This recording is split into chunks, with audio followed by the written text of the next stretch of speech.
जय फ्रेंड्स, मैं हूं Akshay Jain, director of Sanmati academy Nashik. Number system के मामले में हमने लास्ट टाइम पूरा का पूरा ट्री देखा था। सारे नंबर के फॉर्म कौन-कौन से होते हैं, क्या-क्या होते हैं, उन्हें पहचाना कैसे जाए, ये सब हमने लास्ट लेक्चर में देखा था। रैशनल नंबर्स क्या होते हैं और इरेशनल नंबर्स क्या होते हैं, ये भी हमने डिटेल में देखा था। The numbers which are non-terminating and non-recurring, मतलब जो कभी खत्म भी नहीं होंगे और एक सेम पैटर्न जिनका रिपीट नहीं होगा, वैसे टाइप के नंबर को बोला जाता है इरेशनल नंबर। उसमें भी हमने देखा था कि जो नॉन परफेक्ट स्क्वायर्स है उनके स्क्वायर रूट, जैसे √2, √3, √5, √6, √7, √8, 4, 9, 25, 16, ऐसे जो परफेक्ट स्क्वायर है इनको छोड़ दो, लेकिन बाकी किसी को भी आप स्क्वायर रूट लगाते हो तो it is irrational. Perfect cube को छोड़ के बाकी किसी को भी क्यूब रूट लगाते हो, इरेशनल। पाई इरेशनल, ये सब हमने देखा था। और बचे हुए जो नंबर इरेशनल नहीं है वो सब रैशनल हो जाते हैं। जैसे अगर कोई नंबर टर्मिनेटिंग है लेकिन अगर वो रिकरिंग है तो वो रैशनल है। तो ये सब हमने लास्ट लेक्चर में देखा था। अब उसके बाद क्वेश्चंस इस टाइप के आते हैं कभी-कभी एग्जाम में कि आप लोगों को बोला जाता है कि there are two rational numbers, आपको दो रैशनल नंबर गिवन है और बोला जाता है insert n number of rational numbers between them. जैसे फर्स्ट क्वेश्चन में बोला find 6 rational numbers between 3 and 4। यहां पे बोला गया find 3 rational numbers between this two numbers. यहां पे बोला गया है कि find 8 rational numbers between this two numbers. तो ऐसे टाइप के अगर क्वेश्चन आपको आते हैं तो इन्हें कैसे सॉल्व किया जाए ये मैं इस वीडियो में आपको पढ़ाऊंगा। तो पहले क्वेश्चन से हम लोग स्टार्ट करते हैं। तो यहां पे आपको बोला गया है find 6 rational number between 3 and 4। अब आप लोग सोचोगे 3 और 4 तो कॉन्सेक्यूटिव इंटीजर्स हैं, तो इनके बीच में कितने नंबर्स हैं? इनफाइनाइट रैशनल नंबर्स हैं। 3 और 4 के बीच में कोई भी दो रैशनल नंबर अगर आप लेते हो, कोई भी दो, तो उनके बीच में हमेशा इनफाइनाइट रैशनल नंबर्स ही होते हैं, उसका कोई एंड नहीं। ठीक है, तो 3 और 4 के बीच में कितने रैशनल नंबर्स आएंगे? इनफाइनाइट। अब हमें इनफाइनाइट नहीं चाहिए, हमें तो सिर्फ 6 चाहिए। फिर हम कैसे निकालेंगे? बहुत इजी है। सबसे पहला काम हमें करना है कि इन दोनों को फ्रैक्शन फॉर्म में ऐसे हमें अरेंज करना है कि इनका डिनोमिनेटर सेम हो जाए और न्यूमरेटर के बीच में 6 से ज्यादा डिफरेंस आ जाए। ठीक है, so here given numbers are, here consider given numbers, given numbers क्या है? 3। अब 3 को थोड़ा सा मॉडिफाई करना है, उसको एज इट इज रखता हूं, और 4। अभी हम लोग क्या करेंगे, मुझे 6 रैशनल नंबर फाइंड करने हैं, तो ये दोनों को न्यूमरेटर और डिनोमिनेटर में कोई भी ऑपरेशन अगर हमें करना है, मल्टीप्लिकेशन या डिवीजन का, तो न्यूमरेटर और डिनोमिनेटर दोनों में अगर हम करते हैं, मतलब न्यूमरेटर डिनोमिनेटर दोनों को मल्टीप्लाई करेंगे या फिर दोनों को किसी पर्टिकुलर नंबर से डिवाइड करते हैं, तो उस नंबर की वैल्यू चेंज नहीं होती। अब इसका डिनोमिनेटर कुछ भी नहीं, मतलब क्या है? 1 है। इसका भी डिनोमिनेटर 1 है। पहले तो सबसे पहला काम हमेशा ये होना चाहिए कि दोनों का डिनोमिनेटर सेम करना। कैसे करेंगे? एलसीएम लेके। वो आगे के क्वेश्चन में आपको समझ जाएगा। अब यहाँ पे डिनोमिनेटर दोनों का कुछ भी नहीं, मतलब 1 है, सेम है। तो फिर क्या करेंगे हम लोग? फिर जितने हमें रैशनल नंबर फाइंड करने हैं, क्या बोल रहा हूं मैं, ध्यान से सुनना है, जितने रैशनल नंबर हमें फाइंड करने हैं उससे ज्यादा, एटलीस्ट एक ज्यादा, उससे ज्यादा मतलब उससे बड़े किसी भी नंबर से हम इसको मल्टीप्लाई एंड डिवाइड करेंगे। अब यहाँ पे 6 है तो हम लोग 7 से मल्टीप्लाई डिवाइड करेंगे तो चलेगा, पर मैं 10 से करूंगा क्योंकि 10 से मल्टीप्लाई डिवाइड करना इजी रहता है। तो मैं क्या करूंगा, 3 को 10 से मल्टीप्लाई भी करूंगा और डिवाइड करूंगा। तो मुझे बताओ क्वेश्चन चेंज हुआ क्या? नहीं हुआ। और 10 क्यों लिया? 6 से बड़ा कोई भी ले सकते हैं, लेकिन 10 से मल्टीप्लाई करना आसान होता है इसलिए मैंने 10 ले लिया। इसको भी सेम वही नंबर से मल्टीप्लाई डिवाइड करना है, 4 को भी, तो क्या आ जाएगा 10 अपॉन 10। सो 4 को भी मैंने मल्टीप्लाई कर दिया, 4 इंटू, सॉरी ये जरा क्रॉस गया है, ठीक कर लेते हैं हम लोग। तो 4 इज इक्वल टू क्या हो गया? 4 इंटू 10 अपॉन 10। क्वेश्चन चेंज हुआ नहीं, ये तो कट हो सकता है, बट फिर क्यों मल्टीप्लाई किया अभी 2 मिनट में समझेगा। तो इसकी वैल्यू क्या हो गई? 30, 3 10 30 अपॉन 10, और यहाँ पे क्या हो गया? 40 अपॉन 10। अब ये 3 और ये 30 अपॉन 10 दोनों सेम है, इसकी ही वैल्यू ये है और इसकी वैल्यू ये है। फिर फायदा क्या हुआ? फायदा ये हुआ कि दोनों का डिनोमिनेटर सेम है और न्यूमरेटर्स के बीच में 10 का डिफरेंस है।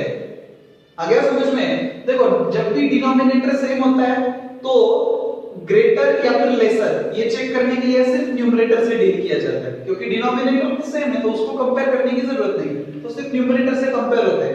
तो अब हमें बीच में के 6 रैशनल नंबर चाहिए, कितने भी लिख सकते हैं, तो therefore 6 rational numbers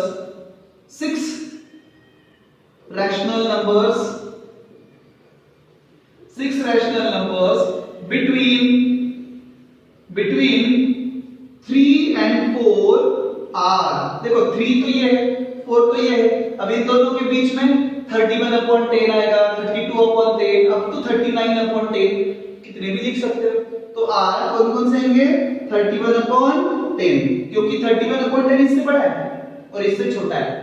डिनोमिनेटर तो सेम ही है ना, तो सिर्फ न्यूमरेटर से कंपेयर करना है, तो इससे बड़ा और इससे छोटा, तो 31 है, 32/10, 33/10, 34/10, 35/10, 36/10। सिर्फ 6 निकालने इसलिए मैंने ये किया, आप लोग तो इनफाइनाइट निकाल सकते हो।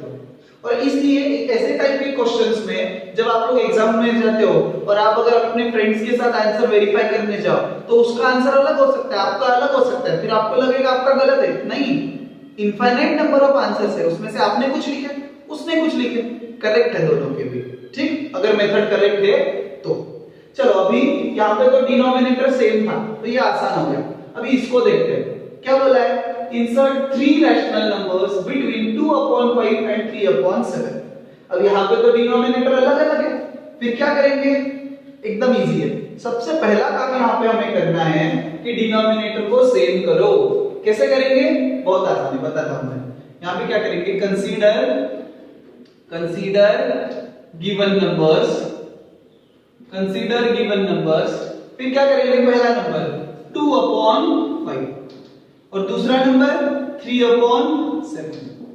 अभी एक काम हमें करना है, यहाँ पे डिनोमिनेटर 5 है, यहाँ पे डिनोमिनेटर 7 है, फिर क्या करेंगे? ये नंबर को सबसे पहले हम 7 से मल्टीप्लाई डिवाइड करेंगे, इसके डिनोमिनेटर से, और इससे इसको करेंगे, मतलब 7 से इसको और 5 से इसको कर लो। फायदा देखो क्या होता है, 2/5 इंटू 7/7, और यहाँ पे 3/7 इंटू 5/5। ठीक है, सेम नंबर से मल्टीप्लाई डिवाइड किया इसलिए क्वेश्चन चेंज नहीं हुआ। यहाँ पे भी सेम नंबर से मल्टीप्लाई डिवाइड किया है तो क्वेश्चन चेंज नहीं हुआ। तो यहाँ पे क्या आ जाएगा? 7 2 जा 14 अपॉन 7 5 जा 35, और यहाँ पे 3 5 जा 15 अपॉन 7 5 जा 35। अभी देखो डिनोमिनेटर दोनों का सेम हो गया, मतलब हम लोग ये वाली स्टेज पे पहुंच गए। यहाँ पे डिनोमिनेटर सेम था ना तो करने की जरूरत नहीं पड़ी, लेकिन यहाँ पे डिनोमिनेटर सेम करना पड़ा। क्यों करना पड़ा? क्योंकि यहाँ पे डिनोमिनेटर अलग था। फिर क्या किया? इसके डिनोमिनेटर से उसको मल्टीप्लाई किया और इसके डिनोमिनेटर से इसको। बहुत आसान है, वापस बोल दो, इसके डिनोमिनेटर से उसको और फर्स्ट वाले के डिनोमिनेटर से सेकंड को। डिनोमिनेटर सेम हो गया, ये नंबर और ये नंबर सेम है, ये नंबर और ये नंबर सेम है, इक्वल है।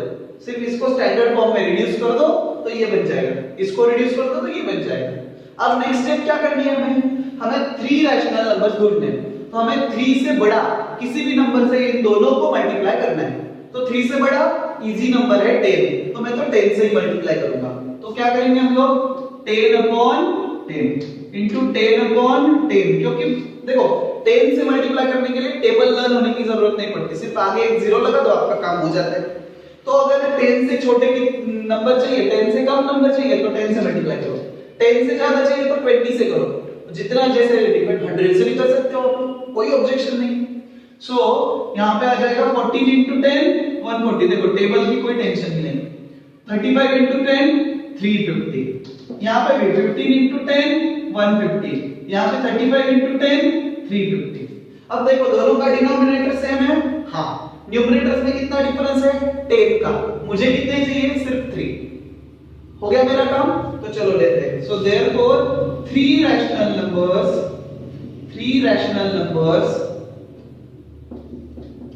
बिटवीन 2/5 एंड 3/7 आर, क्योंकि ये दोनों ही नंबर ये तो सिर्फ मैंने मॉडिफाई किया है। क्यों किया है? आंसर के लिए। इसका यूज क्या है? आंसर के लिए। लिखते समय इसको लिखने की जरूरत नहीं है, लिखेंगे इसको और यूज इसका करेंगे क्योंकि वो दोनों सेम है। ठीक है, तो क्या आएंगे नंबर्स 141 अपॉन 350, 142 अपॉन 350, 143 अपॉन 350, या फिर आप और कोई भी लिख सकते हो। आप 144, 145, 146 लिख सकते हो, 147, 148, 149 भी लिख सकते हो, आपकी मर्जी। तीन ही चाहिए थे, मैंने तीन शुरुआत के लिख दिए। अब ये तीनों नंबर इन दोनों के बीच में लाई करते हैं क्या? हाँ, क्योंकि 141, 142, 143 are greater than 140 and less than 150, तो ये दोनों के रेंज में ये लाई करते हैं। और कैसे है? इनके रेंज में लाई करते हैं, मतलब इसके भी रेंज में लाई करते हैं, क्योंकि ये दोनों और ये दोनों सेम ही है ना। तो ये आपका आंसर हो गया। इजी है। क्या करना है? सबसे पहले दोनों के डिनोमिनेटर इक्वल करो, फिर एक पर्टिकुलर नंबर से दोनों को मल्टीप्लाई एंड डिवाइड करो। पर वो नंबर कैसा होना चाहिए? आपको जितने रैशनल नंबर चाहिए उससे बड़ा होना चाहिए, तो डिफरेंस आपका बराबर आएगा। अब वहां पे देखते हैं, सेम टाइप का क्वेश्चन है।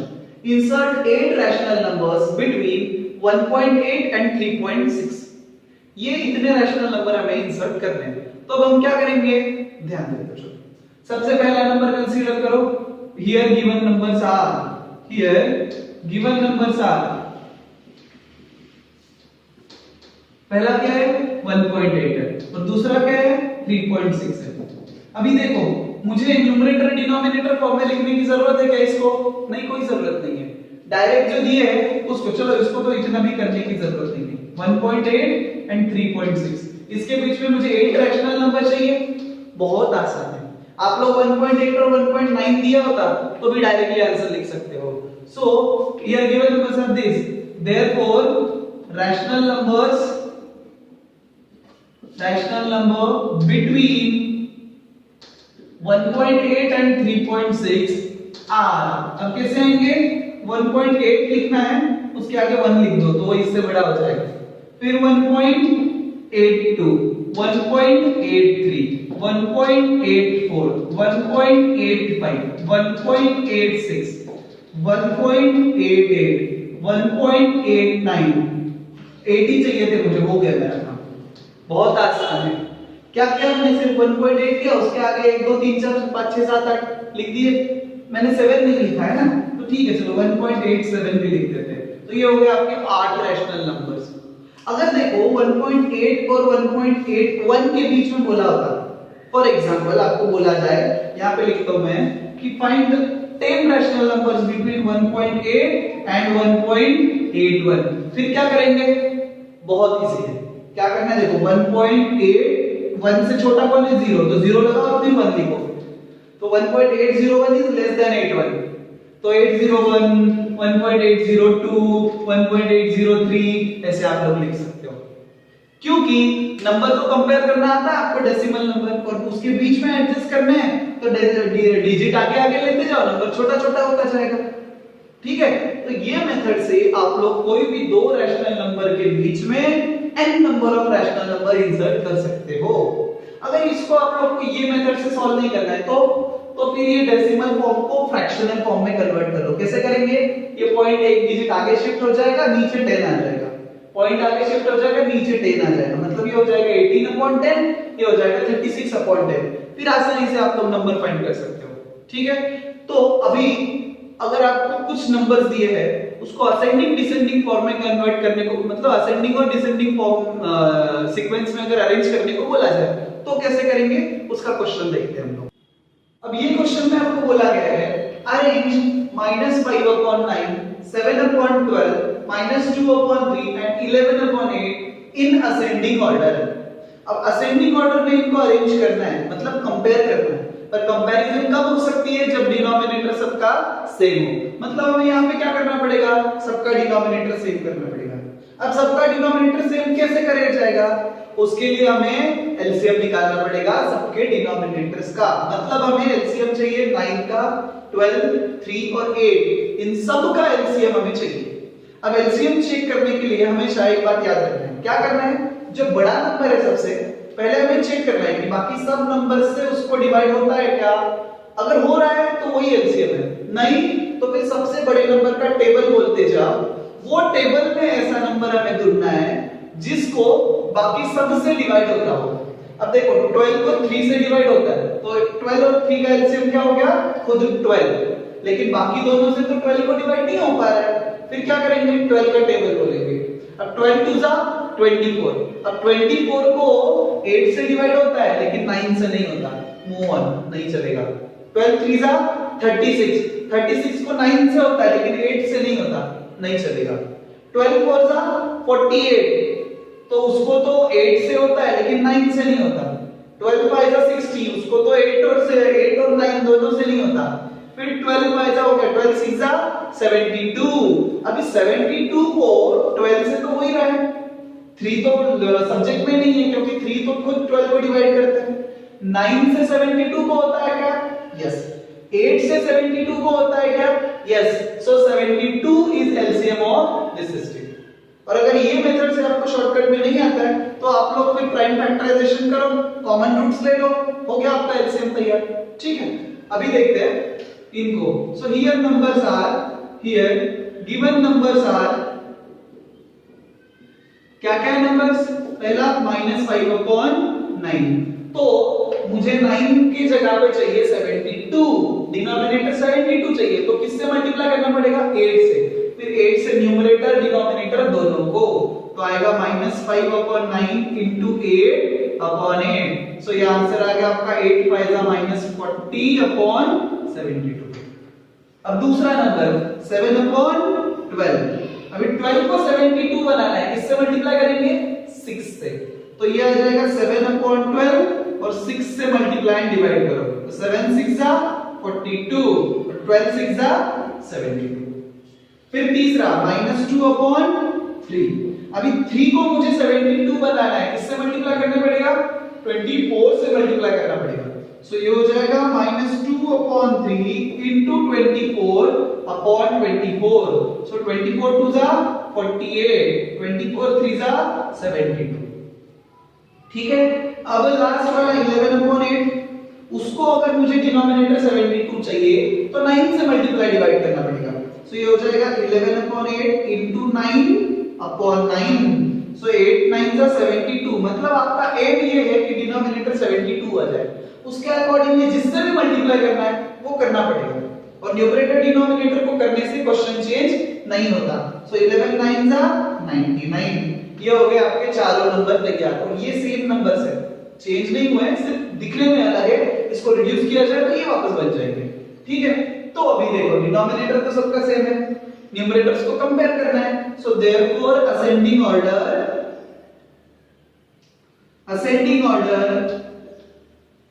इज, असेंडिंग ऑर्डर में अगर लिखूं तो कैसे आ जाएंगे, थोड़ा एरो ठीक से निकाल लेते हैं। सो ये आ जाएगा, तो क्या हो जाएगा, सबसे छोटा नंबर कौन सा है, नेगेटिव नंबर्स, नेगेटिव में जिसका न्यूमरेटर बड़ा वो छोटा, पता है हमें नंबर लाइन के हिसाब से, तो सबसे छोटा नंबर आएगा -48/72। फिर दूसरा छोटा ये वाला नेगेटिव है ना, तो -40/72, और पॉजिटिव में जिसका न्यूमरेटर बड़ा वो बड़ा, जिसका न्यूमरेटर छोटा वो छोटा, तो वो आ जाएगा 42/72, और लास्ट वाला आ जाएगा 99/72। This is your required ascending order of numbers. अब यहाँ पे एक क्वेश्चन ऐसा भी आता है कभी-कभी कि arrange this numbers in ascending order with respect to their magnitude only. तो जब मैग्नीट्यूड ऐसा वर्ड आएगा तो याद रखना ये साइन जो है वो कंसीडर नहीं की जाती, तो फिर कैसे आता, तो फिर जो सबसे छोटा, फिर साइन को कंसीडर नहीं करूंगा तो सबसे छोटा हो जाएगा ये, फिर सेकंड ये, फिर थर्ड ये, और फिर ये लास्ट हो जाएगा, क्योंकि सिर्फ मैग्नीट्यूड कंसीडर करनी है, नंबर की वैल्यू, फिर ये जो साइन है ना वो यूजलेस हो जाती है। तो वैसा अगर आता है तो याद से आपको सिर्फ नंबर कंसीडर करना है, फिर ये सीक्वेंस बदल जाएगी, ठीक है। ये हो गया असेंडिंग डिसेंडिंग, इसमें भी हमने एलसीएम लेके डिनोमिनेटर सेव कर दिया। ये पूरे पैटर्न में और एक टाइप का क्वेश्चन अब आते हैं कि without doing actual division for find which of the following have terminating और नॉन टर्मिनेटिंग डेसिमल एक्सपेंशन। मतलब ये जो डिवीजन दी है ये परफॉर्म किए बिना, मतलब ये डिवीजन किए बिना ही हमें बताना है कि इसका डेसिमल एक्सपेंशन टर्मिनेटिंग होगा या फिर नॉन टर्मिनेटिंग होगा। अभी कैसे बताएंगे, क्वेश्चन खड़ा हो जाता है कि डिवीजन नहीं करनी है लेकिन टर्मिनेटिंग नॉन टर्मिनेटिंग बताना है, कैसे, बहुत मस्त ट्रिक है। क्या करना है हमें, जो डिनोमिनेटर है ना इसका प्राइम फैक्टराइजेशन करना है। क्या करेंगे, डिनोमिनेटर का प्राइम फैक्टराइजेशन करना है। और प्राइम फैक्टर्स में हमें देखना है कि उसमें सिर्फ 2 और 5, प्राइम फैक्टराइजेशन में जितने भी फैक्टर्स आए अगर वो सिर्फ 2 और 5 है तो इट इज टर्मिनेटिंग, और 2 और 5 को छोड़कर और कुछ भी आता है तो नॉन टर्मिनेटिंग। क्या बोला मैंने, डिनोमिनेटर के प्राइम फैक्टराइजेशन में अगर सिर्फ 2 और 5 आता है तो टर्मिनेटिंग, और 2 और 5 को छोड़कर और कुछ भी अगर आता है तो नॉन टर्मिनेटिंग। चेक करते देखो, 4 क्वेश्चन दिए, 4 क्वेश्चन में कंसेप्ट क्लियर हो जाएगी। तो देखते हैं, देखो 123/250 न्यूमरेटर से तो हमें हाथ लगाना ही नहीं है। न्यूमरेटर को हाथ कब लगाना है, अगर कुछ डिवाइड होता हो, 2 और 5 को छोड़ के अगर बाकी बचे हुए नंबर से डिवाइड होता है तो आपको समझेगा धीरे धीरे। यहाँ पे देखो 123 को मैं एज इट इज लिखता हूँ, डिनोमिनेटर को प्राइम फैक्टराइज करना है तो सबसे मेन फैक्टराइजेशन क्या हो जाएगा, 25 into 10, 25 10 जा 250, और इसको और हो जाएगा तो ये क्या आएगा 123, 25 क्या होगा 5 into 5, और 10 क्या आएगा 2 into 5। ठीक है, हो गया पूरा प्राइम फैक्टराइजेशन। इसमें सारे प्राइम नंबर्स आ गए, 25 हो गया 5 into 5, 10 हो गया 2 into 5। अब मुझे बताओ इसमें 5 और 2 को छोड़ के और कुछ है क्या डिनोमिनेटर में, नहीं। 3 बार 5 आ चुका है, 2 बार 8, वो एक बार 2 आ चुका है। ठीक है, सिर्फ 2 and 5 आर देयर, sorry, सिर्फ only 2 and 5 are there, so therefore this decimal expansion is terminating because only 2 and 5 are there। ठीक है, सेकंड वाला देखते हैं। चलो इसमें न्यूमरेटर एज इट इज छोड़ो, अपॉन 75 है, 75 कैसे हो जाएगा, 75 इज 25 into 3। अभी देखो ये प्राइम फैक्टराइजेशन आसान है, इसलिए मैं डायरेक्ट कर रहा हूं। अगर बड़ा नंबर रहे तो फिर आपको प्राइम फैक्टराइजेशन की पता है, जो लॉन्ग मेथड है, लॉन्ग मेथड से आप लोग प्राइम फैक्टराइजेशन करते हो। जैसे अगर मुझे 250 का करना है, यहाँ बाजू में लिखूं तो 250 लिखूंगा, बाजू में लाइन लगाऊंगा, फिर 2 से डिवाइड करूंगा, फिर 5 से डिवाइड करूंगा, ये आता है आपको, तो वो मेथड से आप करते हो, अलाउड है, कोई प्रॉब्लम नहीं। ठीक, तो ये 25 into 3 हो जाएगा। फिर 61/25 इज 5 into 5 into ये 3। सो अभी मुझे बताओ इसमें सिर्फ 5 और 2 के अलावा और कोई है क्या, हाँ है, इसमें 3 है। एक प्राइम नंबर ऐसा आ गया which is other than 2 and 5, so therefore इसका डेसिमल एक्सपेंशन कैसा आएगा, नॉन टर्मिनेटिंग आएगा। आ गया समझ में, बिकॉज 3 is there, ये 3 के वजह से इसका डेसिमल एक्सपेंशन नॉन टर्मिनेटिंग आएगा। अभी नेक्स्ट वाला देखते हैं हम लोग, 110/112। तो फिलहाल 110 को तो ऐसे ही रखो, उसको तो छेड़ना ही नहीं है पहले। 112, अभी 112 को क्या करेंगे, अब मुझे डायरेक्टली एकदम किसी टेबल में याद करने जाओ तो 16 7 से 112 होता है।